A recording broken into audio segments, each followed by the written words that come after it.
उनका अंत समय तो आना ही था, बुढ़ापा तो था ही। इतने में एक हिरनी उनके सामने बच्चे को, हिरन छोटे से बच्चे को, बालक को, हिरन को जन्म देते हुए परलोक सिधार जाती है।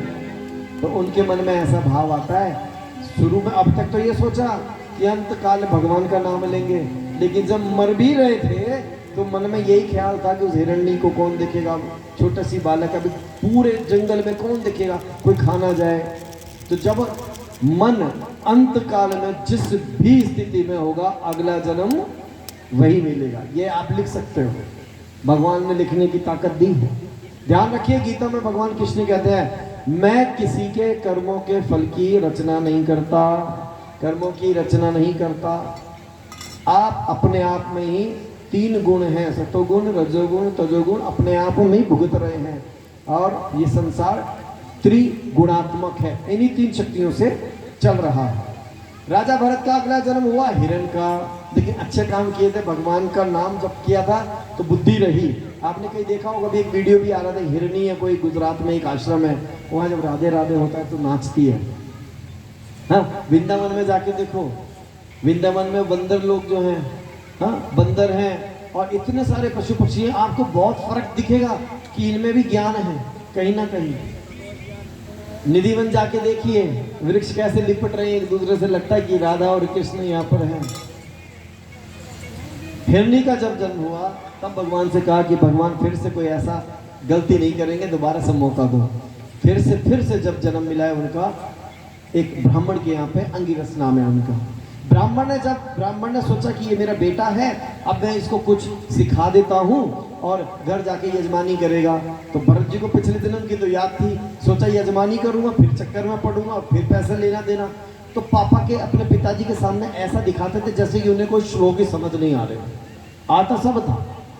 तो वो इतने जड़ बुद्धि दिखा रहे थे अपने आप को कि उनका नाम इस बार पड़ गया जड़ भरत।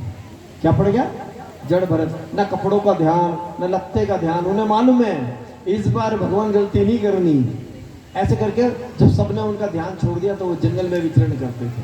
वहीं पे कंद मूल फल, पेड़ पौधे से जो जहां जैसा मिला वहां से भोजन ले लेते थे। वहां से एक राजा की सवारी गुजर रही है, रहुगण नाम का राजा। उनकी पालकी में 4 लोग थे, 4 लोगों में से एक आदमी बीमार हो गया। बोला जाओ जंगल में जाके कोई आदमी ढूंढ के लाओ। भरत जी महाराज हट्टे कट्टे थे, इनको जाके कहार में लगा दिया गया कि जाओ तुम पालकी तुम भी उठाओ। अब पालकी में चारों लोग बैलेंस बना के चलते हैं, कभी देखना ऐसे ऐसे करके बैलेंस चलता है पैरों का। अब ये बड़े बच के चलते थे कि मेरे पैरों से कोई चींटी भी ना मर जाए। तो जो पैर सीधे चलने चाहिए ना, ऐसे कभी एक पैर इधर रखें, इधर चींटी है तो इधर रख दिया, तो वो पालकी उछलने लगी। जब पालकी उछलने लगी तब रघुगुण को गुस्सा आया कि कौन है ये, तलवार निकालने मारने के लिए तैयार हुआ। तो जड़ भरत जी ने रघुगुण को उपदेश दिया है कि तुम किसको मारना चाहते हो, आत्मा अजर है, अमर है, न नैनम छिंदंती शस्त्राणी, न नैनम दहती पावका। न शस्त्र से मारे जा सकता है, न अग्नि से जलाया जा सकता है। तब राजा रघुगण ने सोचा कि ये कोई ज्ञानी है, उनके चरणों में अपना शीश झुकाया और जड़ भरत जी से शिक्षा दी। उन्होंने यही कहा कि सत्संग करो और कुछ मत करो, सत्संग करोगे उसी से सब कुछ हो जाएगा। फिर सुखदेव जी कहते हैं, राजन ये सत्संग वाली बात से मुझे ना एक अजामिल की भी बात याद आती है।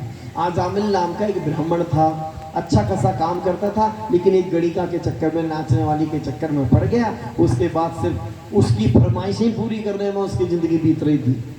वो कहते थे कभी आज ये वाली साड़ी पहननी है, आज ये वाली ज्वेलरी लेनी, तो चोरी करने लग गया, डाका डालने लग गया, ब्राह्मण होके भी। जिस जगह पे ये रहता था वहाँ पे कभी एक साधु संतों की टोली आई।